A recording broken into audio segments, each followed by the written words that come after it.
Hello everyone and welcome back to round 9 of the F1 24 My Team Career Mode. Yes, we're back this weekend here at the Circuit de Villeneuve for the Canadian Grand Prix. Of course, if you missed out on the video that went live yesterday evening from Monaco, I would highly recommend going back and checking it out. I have two words for you as to why you should go check out that race. Red flag. Yes, it finally happened on this game. It proves that it is technically possible, but it did require Lance Stroll to drive like Lance Stroll, to be completely honest with you all as well there. But yes, we head towards Canada though this weekend. I'm debating between trying to do some more facility upgrades or whether we look at trying to get a new driver into the car ready for the second half of the season. Most drivers' contracts are pretty cheap.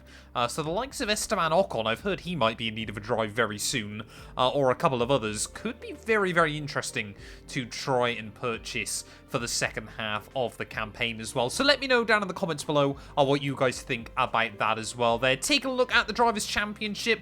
You could argue it's a three-way fight at the top of the table at the moment between Russell, Leclerc and Max Verstappen. Still the Dutchman with a 33-point lead at the top of the table. But yeah, as we head towards Canada though this weekend, we're going to have to... no, we shouldn't have to take any grid penalties, should we? But we are going to basically put an entire new fresh engine into the back of the car. Of course, Canada, we all know Montreal has got a lot of straights, so hopefully we're going to use that power to our advantage.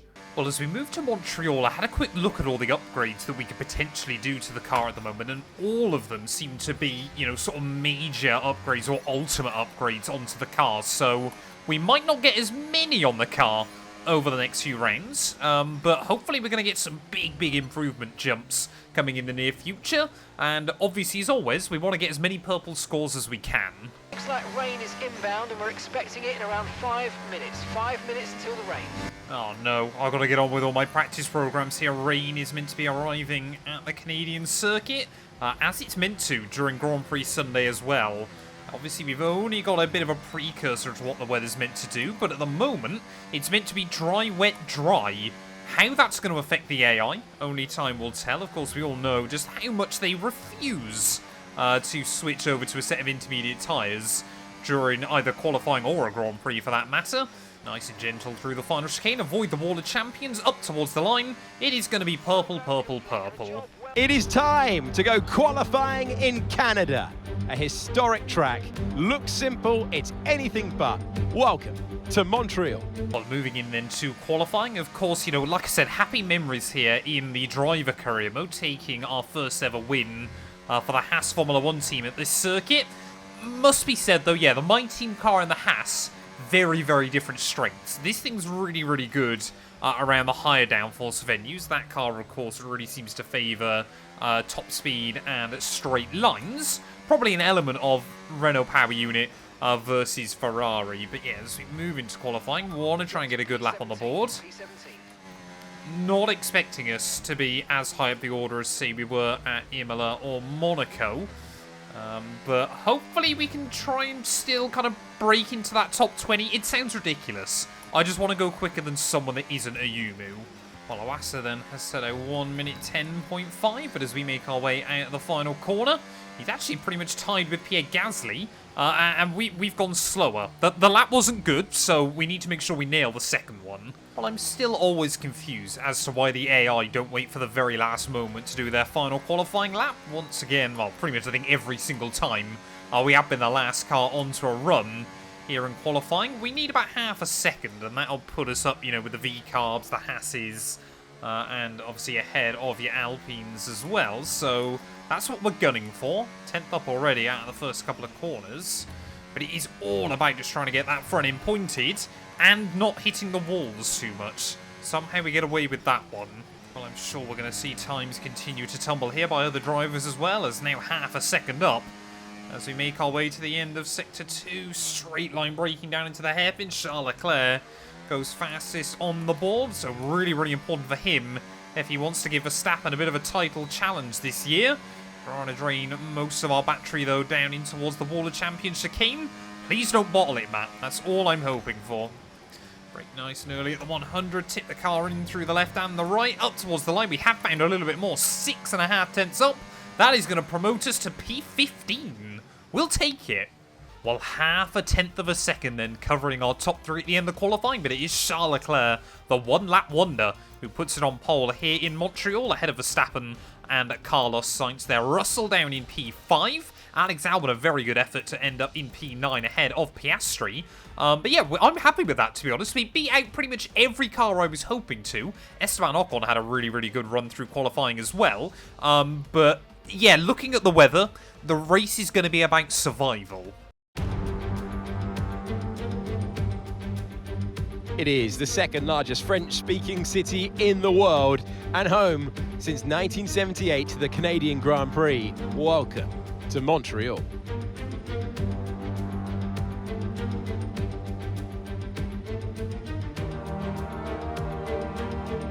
A 2.7-mile circuit, peaking at around 190 miles per hour. There are 2 DRS zones, 14 turns, which conclude with the famous Wall of Champions, and many a car has found their race ending right there.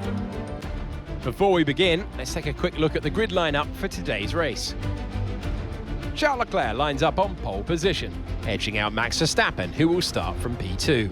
Looking at the rest of today's grid, we have Sainz, Fernando Alonso, Russell, Norris, Perez, Oscar Piastri, Joe, Ocon, Stroll, Sargent, Mr. Monaco, Bottas, Hulkenberg, Hamilton, Gasly, Ricciardo, Albon, Tsunoda, Magnussen and Ayumu Iwasa.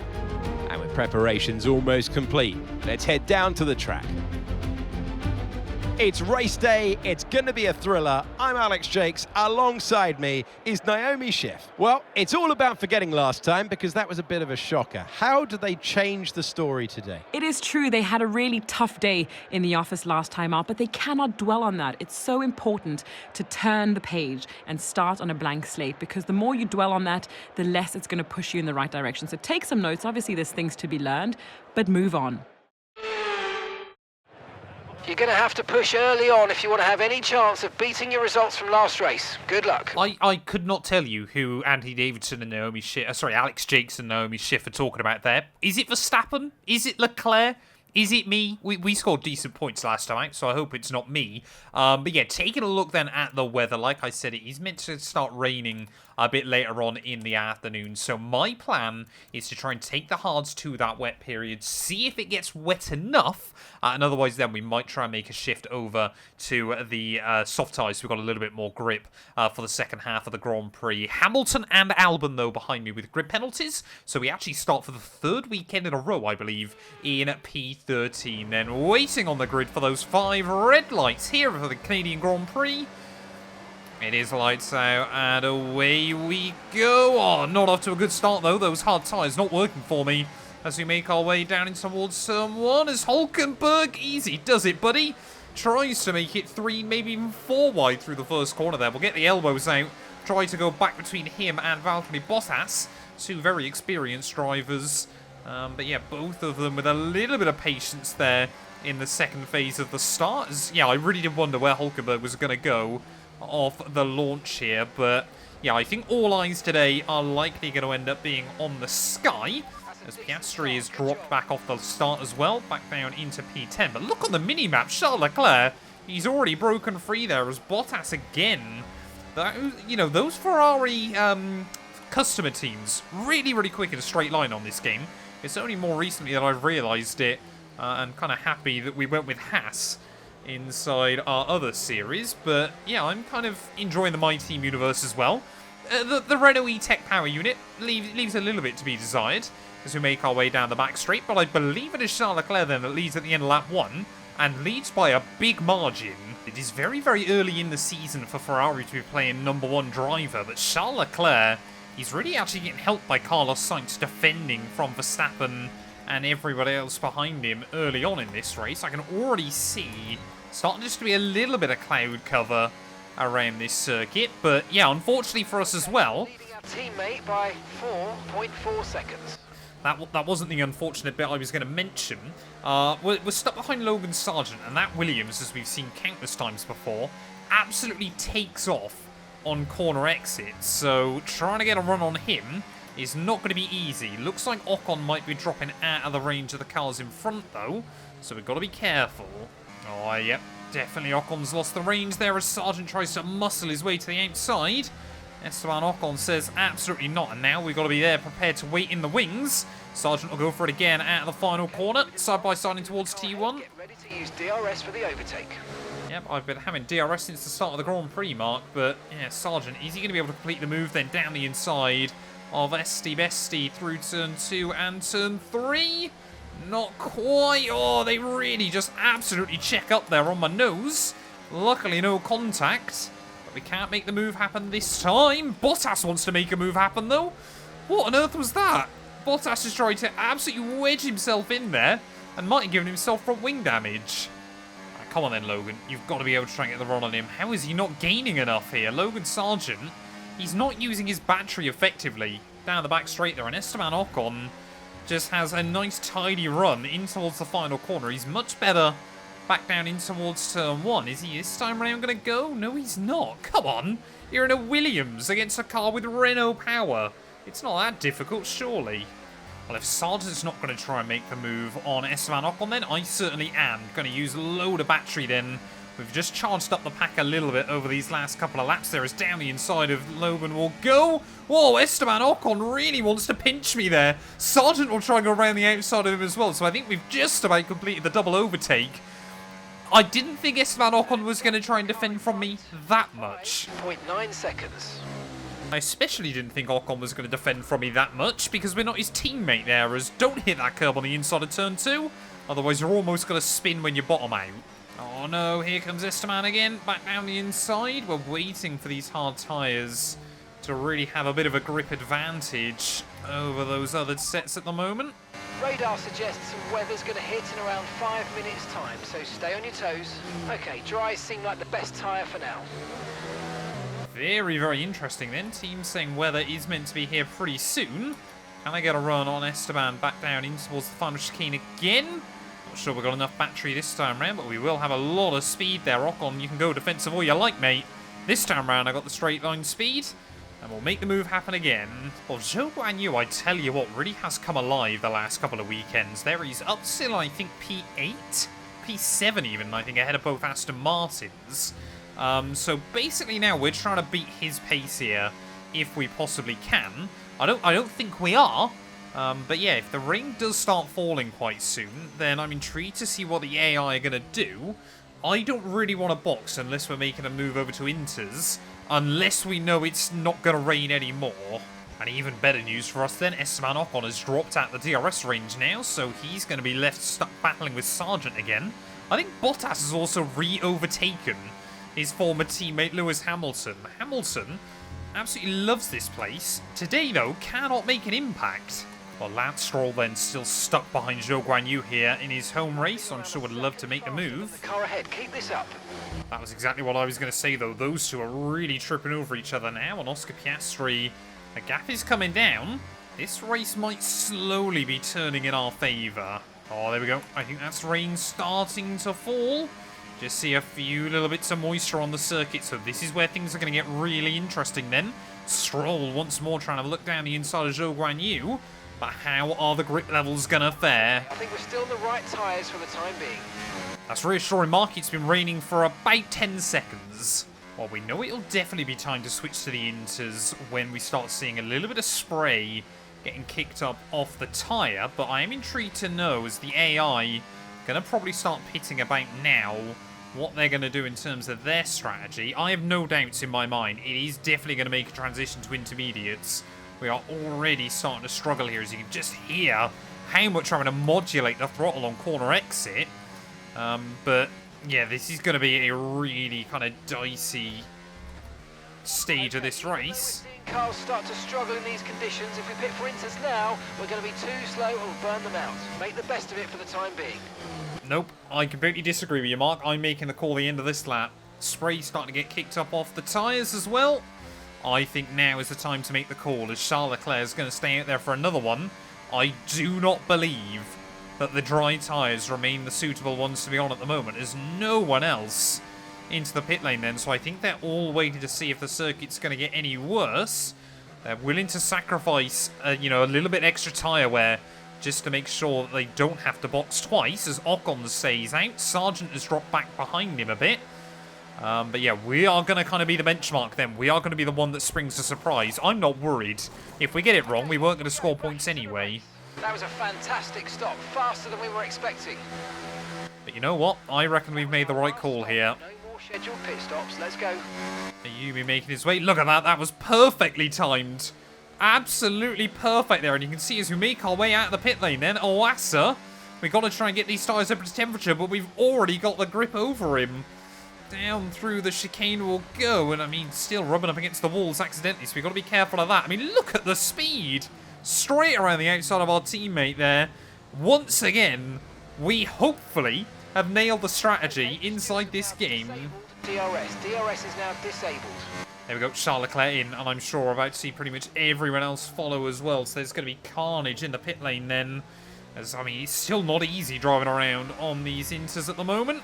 But we've definitely got a big old advantage there as Magnussen in front. You can just see he's probably still wheel spinning up and towards 5th and 6th gear there. One of the Red Bulls and one of the McLarens has to stay out. Leclerc's still going to be way out in front though, but are we going to potentially move up the order? Maybe if there's been a couple of cars that have been slowed up in the pit lane. There goes Verstappen on the exit, and there's Zhou Guanyu. We are out ahead of plenty of cars. I'm happy they have all switched to the Inters, to be honest, as we'll come out between Norris and Zhou. So I think we've jumped that little gaggle that we were watching, but we've still got plenty more that need to box there. Oscar Piastri, I believe Sergio Perez there. I mean, look at Tsunoda, how slow he is through that chicane. We almost went straight over the top of him. But yeah, just trying to settle back in. We are into the points. Well, there we go, those drivers that were unable to pit then. Oh no, we've lost Mark. We've lost Mark again. For God's sake, this just weird bug is so annoying inside this game. So I guess, yeah, we're going to have to go at it alone once more in this series. As we're up then into 7th place, of course, where we finished the last 2 Grand Prix. I would take another 7th. I would not complain about that. But the problem we have got is in the intermediate conditions, I actually tend to struggle here in Montreal. So just trying to keep it between the white lines, keep it on the island, is going to be key. We're really just kind of locking in at the moment, trying to work out what our pace is like. And we actually seem to be a bit more competitive than I was expecting in these conditions. Norris is just slowly being closed in on, and we're inching away from Zhou Guanyu and Lance Stroll. Admittedly, it does seem to kind of move up and down a little bit. I would love to know whether we're going to have to make the switch back to dries before the end of the race. But yeah, Mark has had enough. Well, Lando Norrison at the moment definitely seems to be lacking just a couple of tenths a lap relative to, you know, Sainz, Fernando Alonso, George Russell up the road. Leclerc, though, still is absolutely dominating this thing at the front of the field. I mean, 7 points, or 8 point swing, I think he's still got fastest lap, would be critical against Verstappen at this point of the campaign. We've also got Battle of the Japanese drivers, I believe, at the rear of the field. As a Yumu, because of Yuki's bot strategy, is ahead of him. That is not the way you take the Wall of Champions chicane, but I didn't hit the wall. Ooh, almost into the back of Lando down at turn 1. AI definitely braking a very, very different way to me. They like to brake a little bit earlier and then really kind of carry a bit more speed into an apex. We prefer to kind of go late and deep on the brakes, and it might catch us out. Oh, Lando Norris, a little bit of a lift. Oh, we lock the rears up. We get it slowed onto the apex, though. That was a very, very aggressive overtake. Have we gone and pulled it off? We nudged the wall again on the exit. I think we've just about done it, though. No, Lando Norris still coming back at me. Is he going to try to look around the outside? No, thinks better of it there. I didn't expect to make a move there, but clearly the AI not as confident to attack with the throttle off of that corner. You can see again, though, Lando trying to have a look down the inside. We'll run it deep into the corner there, allow him to get underneath me. But can we try and switch him on the exit once again and maybe carry the speed in towards the final chicane there? It's the battle of the orange cars at the moment. But we're going to go round the outside of our fellow Brit and finally move up then into P6 of the race. Or he's not going to try and look for it again. No, we get it slowed down. And we are up into P6. Nearing the end then of this GP. It was meant to stop raining by about now, but I don't think it is. So I guess that takes out one unknown about whether we even have to make the call back to dries or not. Because I certainly don't think with, what, 6 laps left, there's going to be enough time for the circuit to dry out. There's definitely a bit of a dry line forming. But yeah, it seems that once I got past Lando Norris, Fernando Alonso decided he was going to up his pace again. So I think, yeah, unless Lando can come back at me towards the end of this Grand Prix, I think we're pretty much locked in for this position. Looking up and down the field, though, the rain pretty much did come at the perfect time for everybody. Just as it's now starting to tail back off, I think tyre wear is getting increasingly high. Carlos Sainz just dropping away from George Russell and Fernando Alonso towards the end of the afternoon as well. So maybe Fernando, the wily old fox that he is, just thought I'll take a little bit less out of my tyre earlier on to make sure I got enough right towards the end of the Grand Prix. You can see Zhou Guanyu up in 8th place, or of course scored his first points of the season last weekend.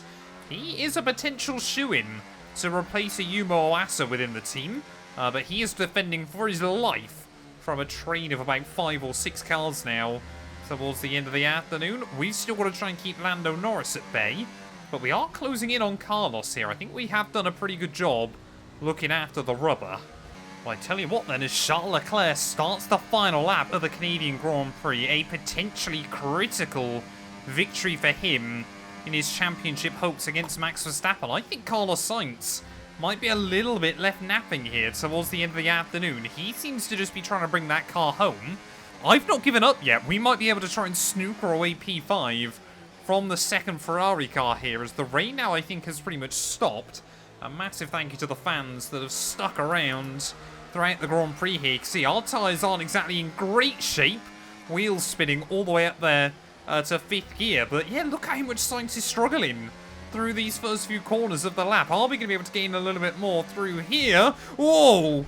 Sainz there, I think, was aware of it and just slowed down at the perfect point. I mean, yeah, Lando Norris as well has been able to close in right towards the end of the afternoon. As what are our tyres doing? 70% on the rear. They're not overheating just yet.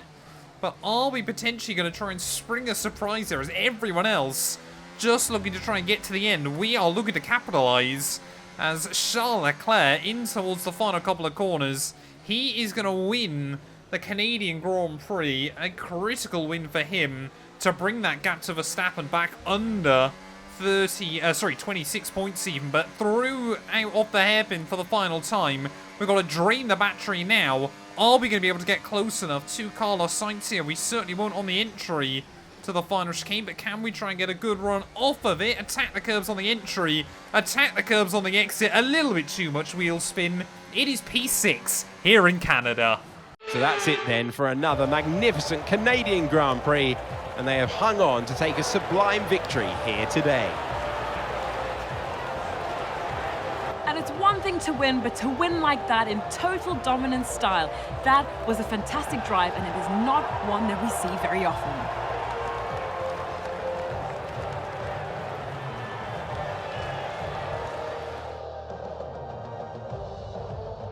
Ferrari are at it again. An excellent performance at today's Grand Prix, and they're certainly a team that know what they're doing out there.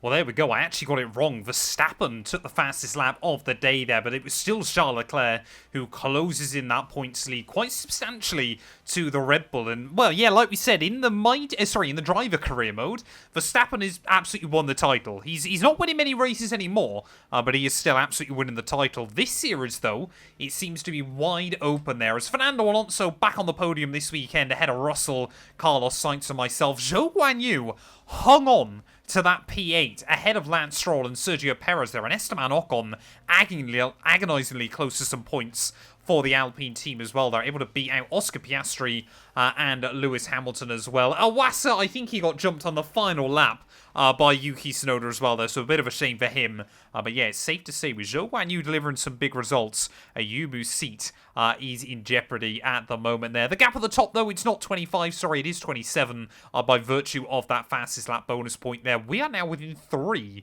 of Oscar Piastri, though, so really happy with the progress we're making there. As Zhou Guanyu better now ahead of his teammate Valtteri Bottas in the Drivers' Championship as well. Taking a look constructors-wise, Red Bull still with a 27-point lead as well over Ferrari, so safe to say this series is hopefully going to see some big championship battles as well. But thank you all so much for watching this video. If you have enjoyed, please do make sure to leave a like, get yourself subscribed, and we'll be back tomorrow when Formula 1 returns for the Spanish Grand Prix.